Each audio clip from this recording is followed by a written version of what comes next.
আসসালামু আলাইকুম। আমি সজয় গুপ্ত আছি এবিএন হোস্ট টেকনিক্যাল রাইটার এবং ডকুমেন্টেশন টিম থেকে। আজ আমরা দেখব আপনি কিভাবে আপনার পিএইচপি মেমোরি লিমিট অথবা আপলোড ম্যাক্স ফাইল সাইজগুলো বাড়াতে পারেন। cPanel থেকে এই কাজগুলো করা যায়। অনেক সময় অনেকেই এই কাজগুলো করার ক্ষেত্রে প্রবলেম ফেস করেন। তো নেক্সট টাইম থেকে আর যেন প্রবলেম ফেস না করেন সেই জন্যই আজকের এই ভিডিওটা। আমরা অলরেডি একটা cPanel লগ ইন করে রেখেছি। আমরা cPanel এর ইন্টারফেসটা সাধারণত লগ ইন করার পর এরকমই দেখতে পাই। তো আজকে এখান থেকে আমরা পিএইচপি মেমোরি লিমিট এবং ম্যাক্স ফাইল সাইজটা বাড়াবো। কিভাবে বাড়াবো সেটা দেখব। আমি কন্ট্রোল এফ দিয়েছি, আপনি এভাবেও খুঁজে নিতে পারেন। পিএইচপি জাস্ট লিখেছি। পিএইচপির অনেকগুলো অপশন আছে cPanel এ। এর মধ্যে একটা অপশন আছে মাল্টি পিএইচপি ইন এডিটর। আমি আবারও বলছি, মাল্টি পিএইচপি আইএনআই এডিটর যে অপশনটা আছে সেই অপশনে যদি আপনি ক্লিক করেন,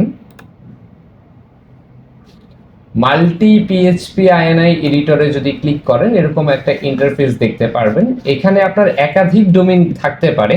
আপনি যে ডোমেইনটায় কাজ করছেন সেই ডোমেইনটা থেকে আপনি মূলত এখান থেকে সিলেক্ট করে নিতে পারেন। যদিও এখানে একটি ডোমেইনই আছে, হ্যাঁ, এখান থেকে আপনি ডোমেইনটা সিলেক্ট করে নিলেন। এরপর এখানে বেশ কিছু অপশন আছে। এই উপরের অপশনগুলো আপনাকে টাচ করার প্রয়োজন নেই, এগুলো সাধারণত সিস্টেমের অপশন। আপনি এগুলো অ্যাভয়েড করে নিচে আপনি দেখেন এখানে আপনার মেমোরি সাইজ লিমিট বাড়ানোর একটা অপশন দেয়া আছে।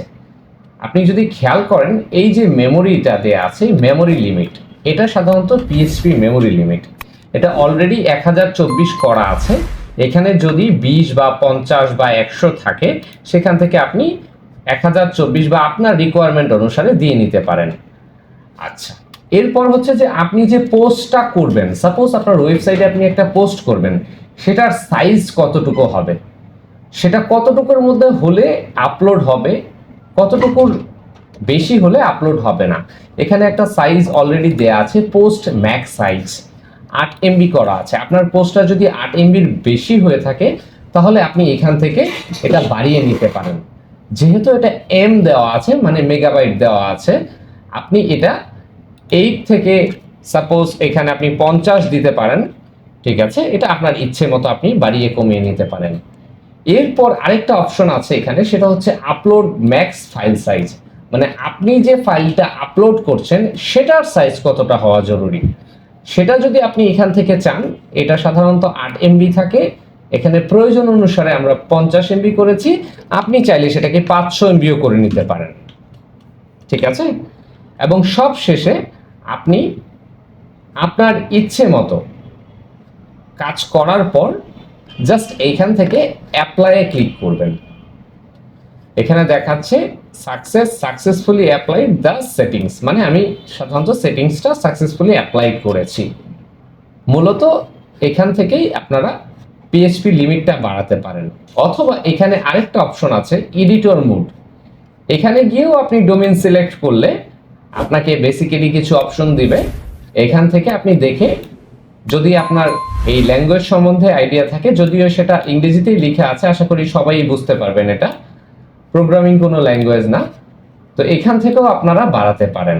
অথবা যদি অনেক সময় দেখা যায় অনেক ডেভেলপাররা ফাইল ম্যানেজার থেকে সাধারণত এখানে php.in নামে একটা ফাইল আছে, এখান থেকেও আপনারা বাড়াতে পারেন। এই php.in থেকেও এটা বাড়ানো যাবে। তো মূলত সহজভাবে করার জন্য আমরা একটা অপশন বেছে নিই, বা cPanel আমাদের এই অপশনটা রেখে দিয়েছে আমাদের জন্য। সেটা হচ্ছে, আমি কন্ট্রোল অ্যাপ দিয়ে আবার পিএইচপি লিখি, জাস্ট পিএইচপি লিখেছি, মাল্টি পিএইচপি আইএনআই এডিটর, এখানে ক্লিক করলেই আমি এই অপশনটা পেয়ে যাচ্ছি। আমার ডোমেইনটা সিলেক্ট করে আমি ডোমেইনটা সিলেক্ট করে দিলে অলরেডি ওপেন হয়ে গেছে। এরপর আমি আমার ইচ্ছে মতো সেটিংস করে তারপরে অ্যাপ্লাই করলে এটা সেটিংসটা সেভ হয়ে যাবে। আশা করি সবাই বিষয়টা বুঝতে পেরেছেন। আজকের মতো এই পর্যন্তই। ধন্যবাদ, ভালো থাকুন।